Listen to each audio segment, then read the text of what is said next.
뭘 그렇게 쳐다보세요? 신경 쓰지 마, 맛있지.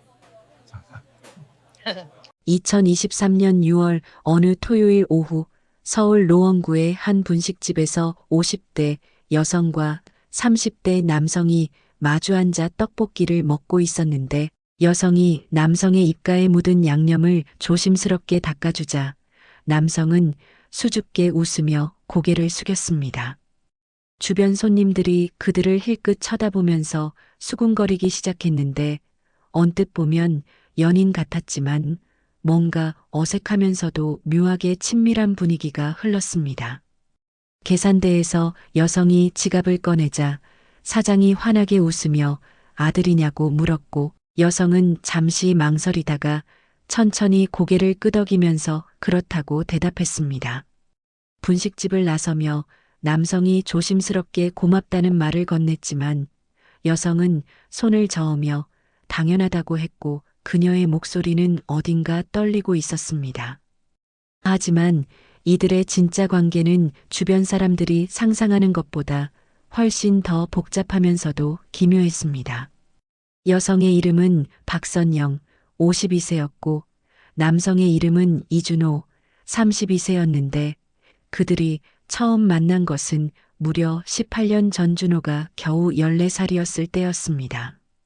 당시 준호는 태어나자마자 버려져 보육원에서 자라고 있었는데 경계선 지능이라는 장애를 가지고 있었지만 일상생활은 가능했습니다. 선영은 남편을 암으로 잃고 5년째 혼자 딸을 키우면서 옷가게를 운영하고 있었는데 외로움을 달래기 위해 시작한 보육원 자원봉사에서 구석에 혼자 앉아 있는 준호를 발견하면서 모든 것이 시작되었습니다. 다른 아이들과 어울리지 못하고 말도 없이 표정도 없는 얼굴로 벽만 바라보는 준호를 보자 선영의 가슴이 찢어지는 것 같았고 그녀는 그날부터 준호에게 특별히 관심을 쏟기 시작했습니다. 처음 6개월 동안 준호는 완강하게 마음을 닫고 있었지만 선영이 매주 빠짐없이 찾아와 이야기를 나누고 책을 읽어주며 함께 그림을 그리자 조금씩 변화하기 시작했습니다. 준호가 처음으로 선영을 보고 활짝 웃던 그날, 선영은 이 아이를 절대 포기할 수 없다는 걸 깨달았습니다. 2005년 2월, 준호가 만 18세가 되어 보육원을 떠나야 하는 상황이 되었지만 갈 곳도 없고 자립 능력도 없었으며 정부 지원을 받으려 해도 법적 보호자가 필요했습니다.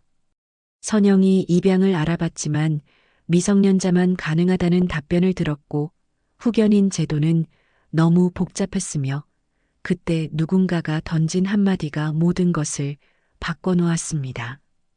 혼인신고를 하면 되잖아요. 법적으로 가족이 되면 보호자 역할을 할 수 있고 장애인 수당도 받을 수 있어요. 선영은 처음엔 말도 안 된다고 생각했지만 준호를 거리에 내버려둘 수는 없었고 다른 방법이 없었기에 결국 이 기이한 선택을 하게 되었습니다. 2005년 3월 15일 구청에서 선영과 준호가 혼인신고서를 제출하자 담당 공무원은 20살이나 차이 나는 두 사람을 의심스러운 눈빛으로 쳐다봤지만 법적으로 문제될 건 없었기에 도장을 찍어주었습니다. 그렇게 선영과 준호는 하루아침에 부부가 되었지만 역설적이게도 그들은 함께 살지 않았고 부부로서의 관계도 전혀 없었습니다. 선영에게는 당시 중학생이던 딸이 있었는데 엄마가 자신보다 겨우 몇 살 많은 남자와 결혼했다는 사실을 어떻게 설명할 수 있겠습니까? 선영은 딸에게 아무것도 말하지 않았고 준호를 위해 노원구에 월세 30만 원짜리 작은 원룸을 얻어주면서 그곳에서 혼자 살게 했습니다. 매달 나오는 50만 원의 장애인 수당으로 준호의 월세와 생활비를 대면서 나머지는 저축했고 선영은 일주일에 두세 번씩 준호를 찾아가 옷을 사주고 밥을 해주며 아플 때는 병원에 데려갔습니다. 준호는 편의점에서 물건 정리와 청소 같은 단순한 업무를 하며 월 80만 원을 벌었는데 비록 많지 않은 돈이었지만 처음으로 자립하는 기분에 행복해했습니다. 선영은 준호의 어머니이자 아내였지만 동시에 둘 다 아니었고 주변 사람들과 심지어 딸조차 이 관계의 진실을 전혀 몰랐습니다. 선영이 딸에게는 그저 봉사활동으로 돕고 있는 아이라고 둘러댔기에 의심받지 않았고 2007년이 되어 딸이 고등학생이 되고 준호가 24살이 되고 선영이 50살이 되어도와 기묘한 관계는 계속 유지되었습니다. 어느 날 선영의 친구가 아직 젊은데 재혼 생각 없어? 혼자 사는 게 외롭지 않아? 라고 물었지만 선영은 웃으며 고개를 저을 수밖에 없었는데 법적으로 이미 기혼자였기 때문에 준호와 이혼하지 않는 이상 재혼은 불가능했습니다. 선영은 이 사실을 철저히 숨기면서 살았고 2010년 딸이 대학에 입학해 기숙사로 떠나자 더 외로워진 선영은 준호를 더 자주 만나기 시작했습니다. 일주일에 2~3번이던 만남이 4~5번으로 늘어났고 준호도 유일한 가족인 선영을 더욱 의지했지만 선영의 마음 한구석에는 불안감이 자리 잡고 있었습니다.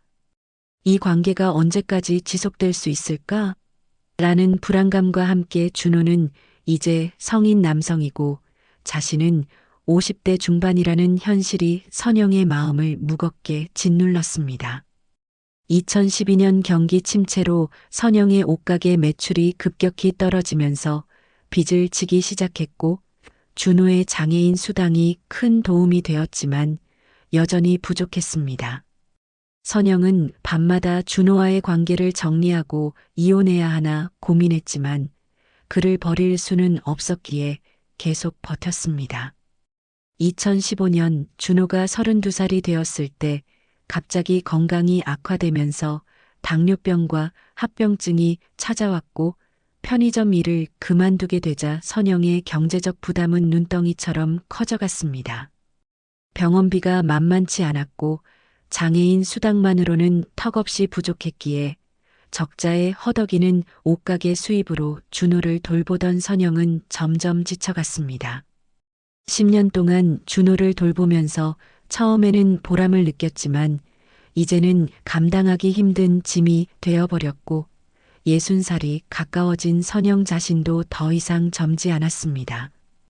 그러던 어느 날 딸에게서 결혼한다는 전화를 받았을 때 선영은 기쁘면서도 동시에 공포를 느꼈는데 결혼식 준비 과정에서 가족관계 증명서를 떼면 준호와의 혼인 사실이 딸에게 고스란히 드러나기 때문이었습니다. 18년 전 봉사하던 아이와 법적 보호자가 되기 위해 결혼했다는 사실을 딸이 이해할 수 있을까 하는 두려움에 선영은 밤새 고민하다가 결국 이혼하기로 결심했지만 정작 준호에게 어떻게 말해야 할지 막막했습니다. 2015년 9월 어느 날 평소처럼 함께 밥을 먹던 중 선영이 떨리는 목소리로 이혼해야겠다는 말을 꺼냈고 준호는 이해하지 못한 채 자신이 뭘 잘못했느냐고 물었습니다. 선영이 그들은 진짜 부부가 아니라 서류상으로만 부부였으며 이제 그 관계를 끝내야 한다고 설명하자 준호는 소리 없이 울기 시작했습니다. 선영은 준호에게 장애인 거주시설로 가면 더 나은 보살핌을 받을 수 있다고 제안했지만 준호는 완강하게 거부하며 혼자 살겠다는 의사를 밝혔고 선영은 걱정되었지만 더 이상 책임질 수 없었습니다. 딸의 결혼식을 준비해야 했고 자신의 인생도 다시 시작해야 했기에 선영은 2015년 11월 혼인무효 소송을 제기했습니다. 그들이 실제로 부부 생활을 한 적도 없고 동거한 적도 없었기에 법원은 선영의 손을 들어줬고 10년간 지속된 기묘한 관계는 법적으로 완전히 끝이 났습니다. 준호는 법원 판결문을 받아들고 멍하니 서 있었는데 유일한 가족이자 세상에서 자신을 사랑해준 단 한 사람이 이렇게 떠나버린다는 사실을 받아들일 수 없었습니다. 준호는 혼자 남겨졌지만 선영이 미안한 마음에 6개월치 월세를 미리 내줬고 그 이유는 어떻게 해야 할지 막막했습니다. 장애인 수당은 계속 나왔지만 당뇨약과 인슐린 값으로 한 달에 20만 원이 넘게 들었고 생활비로는 턱없이 부족했으며 도움을 청할 친구도 가족도 없었기에 준호는 완전히 고립되었습니다.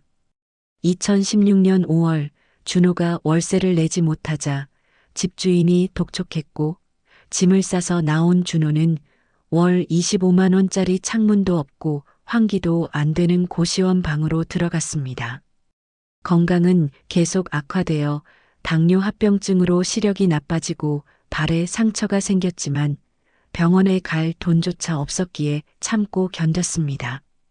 2017년 3월 준호가 고시원 방에서 의식을 잃고 쓰러지자 주인이 119에 신고했고 구급차로 실려간 병원에서 의사는 당뇨성 케톤산증으로 위험한 상태라며 중환자실 입원이 필요하다고 했지만 보호자도 없고 연락할 사람도 없었습니다.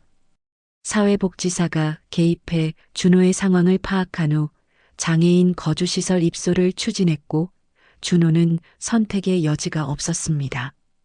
2017년 5월 준호는 경기도 한 도시의 30명이 함께 사는 4인실 장애인 거주시설로 들어갔는데 사생활은 전혀 없었고 매일 같은 일상이 반복되면서 외로움만 쌓여갔습니다. 준호는 선영을 그리워하며 전화를 걸어봤지만 번호가 바뀌었는지 연결되지 않았고 3년을 그곳에서 보낸 후 2020년에는 더 멀리 떨어진 강원도 원주의 다른 시설로 옮겨지면서 서울로 돌아갈 가능성은 완전히 사라졌습니다. 준호는 결국 자신의 인생을 포기했고 선영과 함께 먹던 떡볶이 맛과 함께 걷던 공원과 그녀의 웃음소리만을 추억하며 하루하루를 버텼습니다.